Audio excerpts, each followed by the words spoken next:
오늘 사무엘상 16장 14절부터 23절까지 말씀을 통해서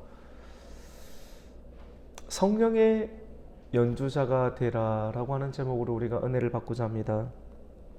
어제 말씀 가운데 하나님의 선지자였던 사무엘이 베들레헴에 사는 이새의 집으로 하나님께서 보내셔서 가셔서 그곳에 있는 8명의 자녀들 가운데 말째인 다윗에게 기름을 붓게 되었습니다.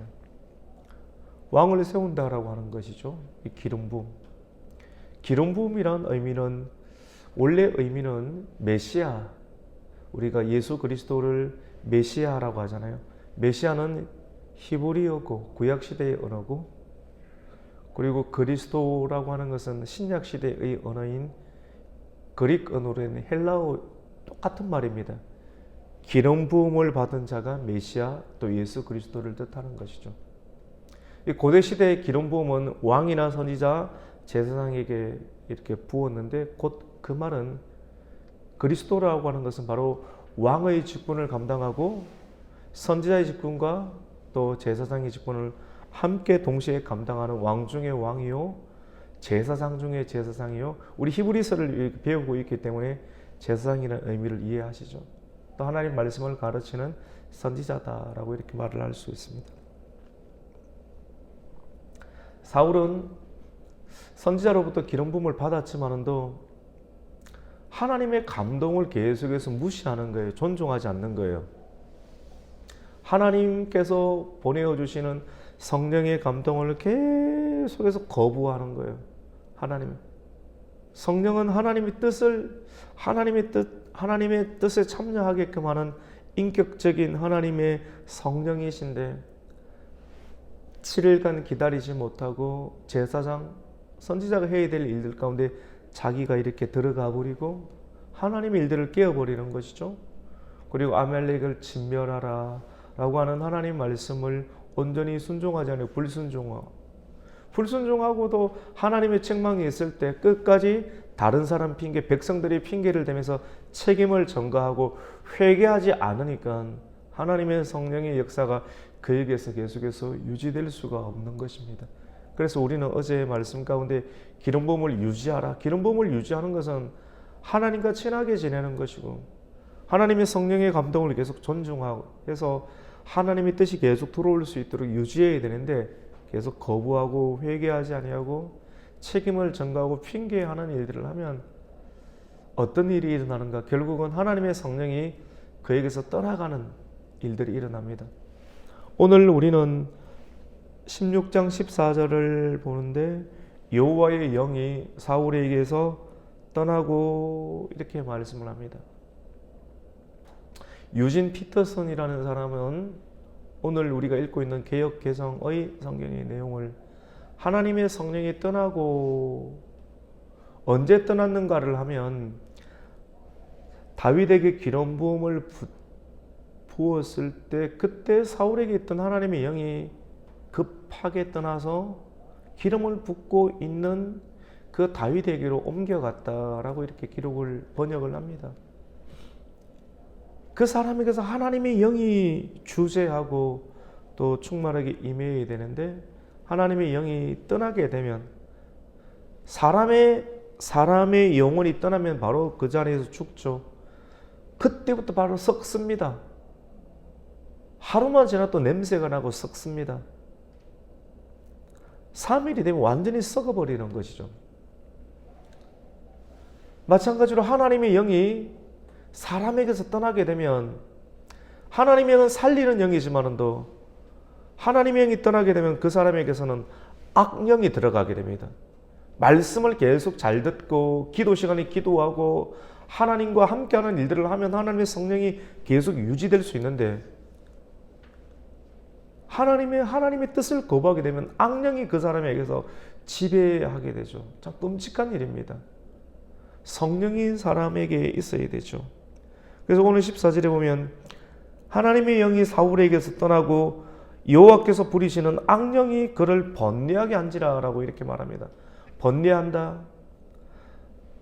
좋은 생각이 아닌 아주 불편한 생각들, 근심을 뛰어넘는 어떤 아주 지독한 생각들, 아주 좋지 못한 어떤 강한 마음들이 그 사람에게 강하게 들어오게 되면 평안함이 깨어지고 불안과 극심한 두려움 가운데 사람은 시달리게 됩니다.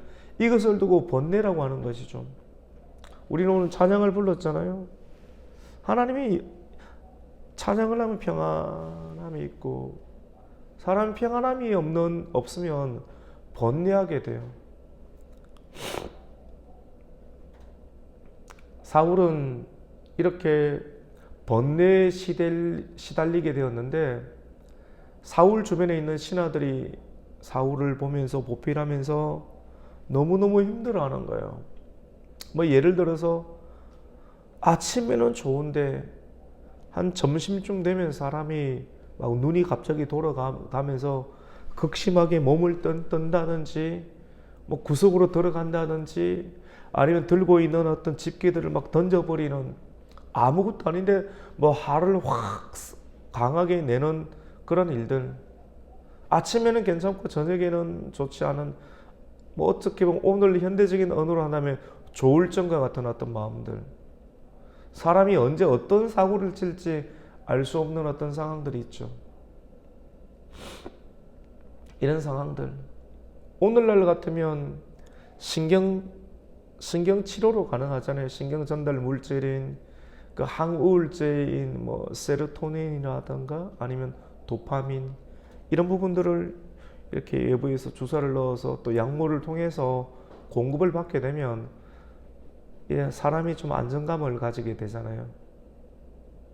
근데 그때 그 시대는 이런 항우울제가 없었잖아요. 사람이 감당이 되지 않지 않습니까? 그때는 어떻게 했는가? 우리나라도 보면 이렇게 초용가 보면 사람이 노래를 통해서 극심한 어떤 번뇌적 상황들을 치료했다라고 하는 그런 기록이 있죠. 고대 시대 사람들은 노래를 통해서 또 악기 연주를 통해서 사람의 마음을 평안하게 만들어주는 그런 치료를 한 것을 보게 됩니다. 또 그것이 통하였고요. 오늘 말씀 가운데 보면 사울 주변에 있는 신하들이 수금을 잘 타고 있는 그런 사람이 있는데, 내가 알고 있는 사람 가운데 수금을 잘 탄다, 하프 연주를 잘하는 사람이 있는데 그 사람을 데리고 오면 왕께서 이 마음이 평안하실 것입니다. 그리고 왕을 번뇌하게 하는 그런 악령이 떠나가게 될 것입니다. 악령이 사람을 치면 갑작스럽게 발작 정세를 내고 스스로 피해 망상증 가운데 걸려서 지난달에 받았던 상처가 막 돌아와서 피해 망상증 가운데 극심하게 극도의 불안감, 정신분열증을 일으키게 되는 것이죠. 이런 사람이 지도자가 되면 굉장히 위험하지 않습니까? 그 사람이 누군가, 수금을 잘 타는 사람이 있으면 내게로 데리고 오라. 베들레헴에 살고 있는 이새의 아들인데, 이새의 아들 중에 다윗이 수금을 잘 탑니다. 근데 여러분, 우리가 알듯이 이새의 아들이었던 이 다윗은 빈들에서 그의 아들이었던 엘리압과 아비나답, 샴마, 나머지 아들들은 이 베들레헴의 아름다운 동네에서 살았지만도 그의 막내였던 이 피곤하죠. 막내였던 누굽니까? 다윗은 아버지와 가까이 있지 못하고 늘 빈들에서 있었던 것이, 광야와 빈들, 사람들이 없는 곳인데, 우리는 사람들이 집중할 수 없는 곳에서 예배하잖아요. 맞잖아요. 빈들에서 예배하고 광야에서 예배하잖아요. 영적인. 그런데 사람들이 누군가 알까? 알아요. 사울의 왕궁에 있었던 그런 신하들, 그 신하들 중에서도 빈들에서 아무도 없는 곳에서 예배하고 아무도 없는 곳에서 광야와 같은 곳에서 하나님을 찬양하는 그리고 기타를 연주하는, 수금을 연주하는 그 소리가 너무나도 아름다워서 누군가가 사울이 발작 정세를 또 나타내고 마음의 번뇌 또 극도의 정신 불안정을 나타나게 될 때 다윗이란 사람을 전가하게 됩니다. 누가? 사울의 신학 가운데 한 사람이. 그래서 그 사람을 데리고 오라고 해서 사람을 데리고 옵니다. 사울이 다윗을 보는 순간 마음이 너무 기쁜 거예요. 마음이 쫙 열리며 마음이 흡축하고 또 기쁨과 평안함이 옵니다. 또 그가 연주하는 수금 소리를 들으면 마음이 막 심장이 뛰고 두근거리고 어디로 튈지 모르는, 사람이 마음 안에 영이 성령이 들어가야지 차분하게 일을 하고 또 인내하며 지속적으로 그에게 주어진 직무를 잘 감당할 수가 있게 되는데, 하나님의 영이 떠나가고 악령이 지배하게 되면 사람이 완전히 다른 사람으로 바뀌게 됩니다. 죄를 범하고 죄 가운데 하나님의 고집스러운, 하나님의 뜻보다 내가 끝까지 하고 싶은 고집을 계속 피우게 되면 이런 어떤 완고함은 사무엘 선지자가 사울에게 말했던 것처럼 이러한 완고함, 하나님의 뜻을 준행하기보다 말씀을 받아주면 끝까지 당신의 뜻대로 하는 완고함은 우상 숭배다라고 이야기를 합니다. 우상을 숭배하는 것, 하나님보다 다른 것을 더 좋아하게 되면 성령이 역사하지 않으시고 악령이 그 사람 안에 들어갈 수 있음을 성경은 우리에게 보여주는 거예요. 악령은 죄 가운데 빠지게 합니다. 사람을 온전한 정신을 가지지 못하게 만들죠. 오늘 18절 말씀 가운데 보면 다윗의 모습을 이렇게 기록을 하고 있는데, 우리 18절을 한번 읽을까요? 같이 한번 읽습니다. 시작. 소년 중 한 사람이 대답하여 이르되 내가 베들레헴 사람 이새의 아들을 본즉 수금을 탈 줄 알고 용기와 무용과 구변이 있는 준수한 자라. 여호와께서 그와 함께 계시더이다 하더라. 수금을 탈 줄을 알고 용기가 있다. 아주 용맹하고요. 그리고 말을 잘한다. 구변이 있는 자다. 악기를 다룰 수가 있고, 그리고 용맹하고 두려움이 없고요. 다윗 보면 양을 치면서 양을 누군가가 데려가거나 아니면 이렇게 잡아먹으려고 하는 그런 사자나 곰과 이리가 나타났을 때 그가 가지고 있는 지팡이와 막대기, 소년이었지만도 사자의 털을 잡고 이렇게 사자를 죽일 수 있을 만큼, 그의 크기가 그의 형이었던 엘리압만큼 크지 않았지만도 용맹했어요. 사람 안에 성령이 강하게 역사하면 뒷걸음을 치지 않거든요. 세상을 다스리는 하나님의 영을 가지고 있으면 굉장히 두려워하지 않습니다. 두려워하지 아니하고 악기를 다룰 수가 있고, 그리고 두려워하지 아니하고 구변을 잘한다. 언어를 잘 펼치는, 누가? 이 다윗이라는 사람이. 우리 자녀를 키울 때 이런 사람으로 키워야 돼요. 악기 하나씩을 다룰 수 있게끔. 왜냐하면 악기를 통해서 악령을 물리칠 수가 있거든요.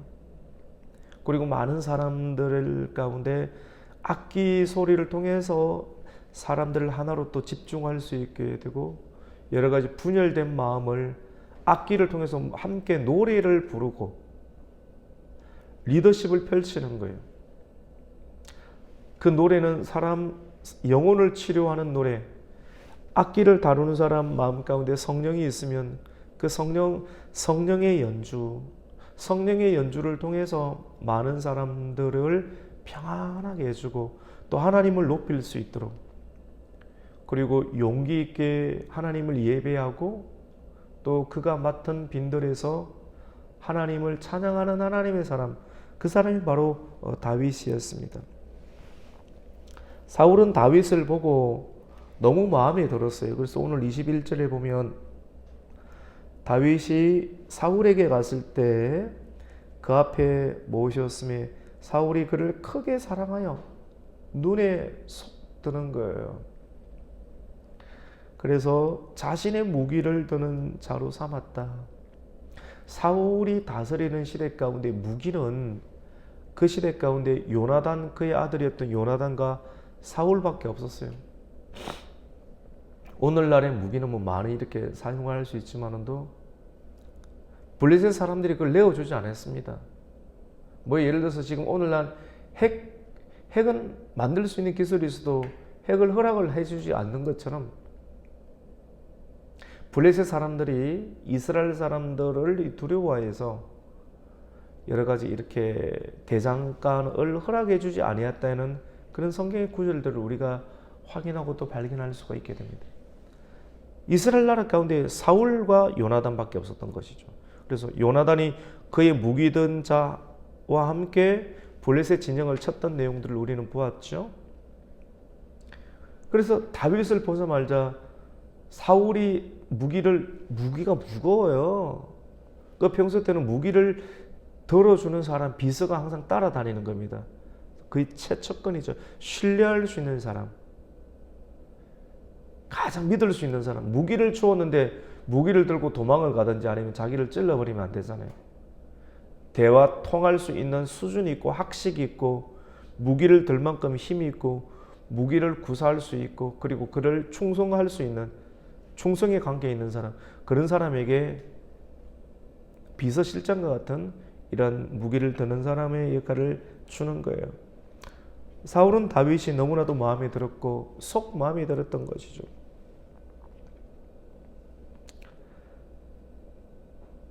오늘 우리 마지막 23절을 보면 사울이 날마다 발작 정세를 일으키고 분열 정세를 일으켰을 때 다윗은 그 옆에서 수금 연주를 했습니다. 그때 마음이 상쾌하였다고. 그리고 수금 연주를 할 때마다 악령이 그에게서 떠나갔다. 악령은 사람 안에 들어왔다 나갔다 이렇게 하게 됩니다. 평상시 때는 괜찮아요. 괜찮다가 악령이 들어오면 사람이 막 거품을 놀고 넘어져 버리는. 그리고 악령이 또 나갔다.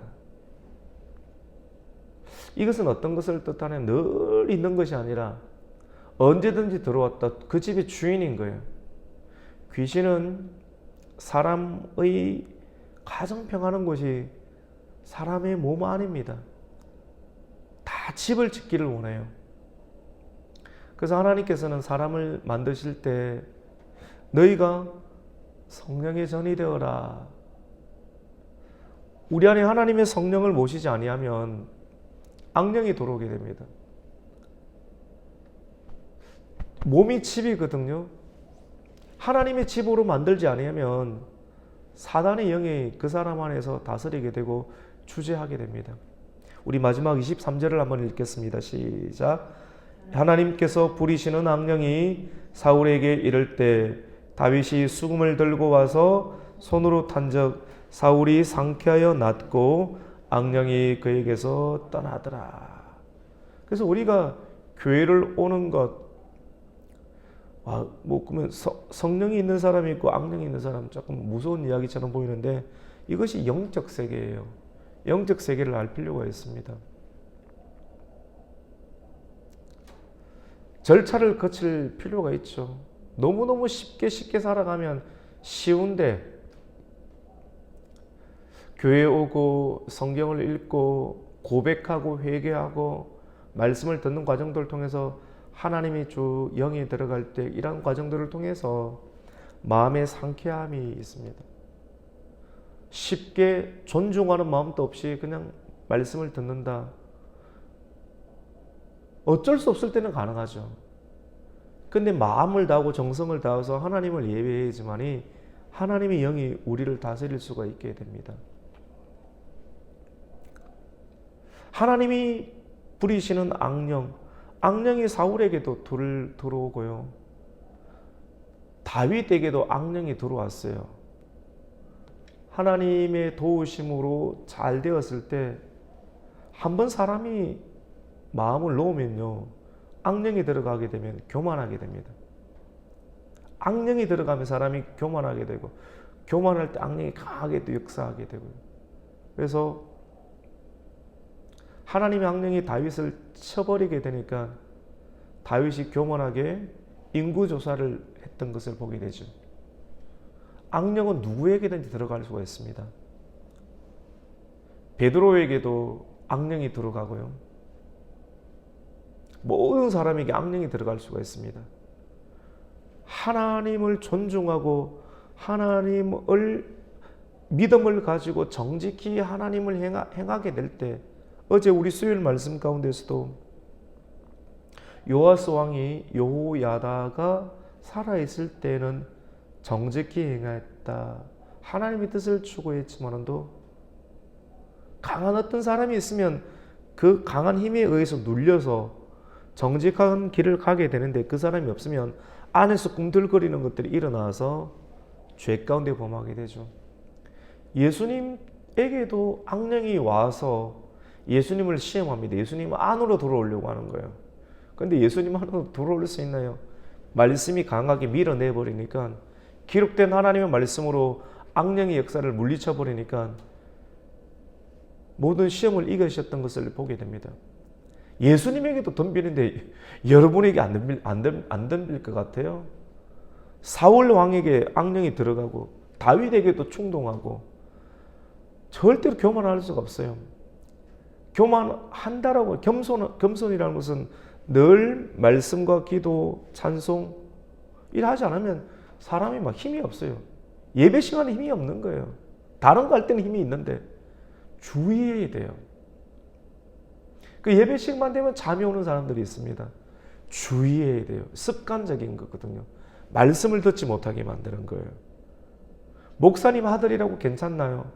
아닙니다.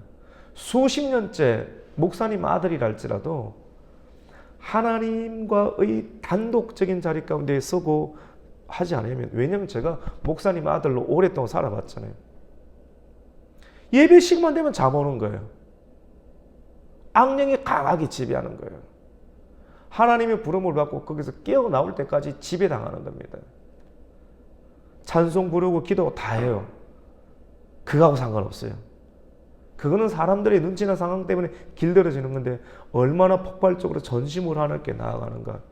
아주 영적인 세계는 실제적인 어떤 상황들입니다. 말씀을 전하지만도 악령이 들어갈 수 있어요. 직업적인 데 충분히 닿을 수 있어요. 그래서 우리가 끼어 있는 것이 참 중요합니다. 하나님의 사람에게도 이래 들어갈 수 있는데 일반 성도들은 말할 것도 없는 것이죠. 그래서 늘 마음 관리를 잘 해야 되고, 성령님의 음성을 인격적으로 다가올 때 그 말씀에 대해서 존중하고 내가 적극적으로 참여하는 일들, 이걸 두고 순종이라고 합니다. 순종을 매일의 삶 가운데 에녹처럼 일상의 삶 가운데서, 아벨처럼 하나님께 예배 드릴 때 믿음으로 예배를 드리고, 에녹처럼 일상의 삶 가운데서, 그리고 아브람처럼 하나님의 은혜로 잘 될 때도 하나님께서 시험을 허락하실 때 그것에서 하나님을 믿는 믿음을 가지고 부활의 신앙으로 아들까지 이렇게 순종하는 어떤 역사를 할 때 악령이 그 사람에게 틈타지 않고 강한 믿음으로 하루하루를 살아낼 수가 있습니다. 신앙생활은 매우 실제적입니다. 그래서 성경을 알아야 되고, 우리 주변 가운데 많이 포진되어 있는 믿음의 선진들, 구름같이 허다한 믿음의 선진들의 역사들을 바라보면서 빈들에서 예배하는 예배자의 심령으로 살아갈 때 악령이 그 사람을 넘어뜨리지 않을 수가 있어요. 악령이 강하게 집에 들어갔다 나갔다 하면서 너는 내 것이다 라고 점 찍고 있는 거예요. 교회 다니는 사람들 가운데 악령이 들어간 사람이 많아요. 기도하고 딱 하지만도 악령은 그 사람에게 들어가면 사람이 거품을 무는 거예요. 이 거품이 실질적으로 거품을 무는 거품의 형태도 있고, 거품이 드러나지 아니하는 엉뚱한 짓이나 귀신의 역사가 나타날 수 있는 일들을 함으로써 내가 너를 지배하고 있다. 하나님의 사람들 가운데도 악령이 들어가서 마음껏 지배당하는 사람이 굉장히 많이 있습니다.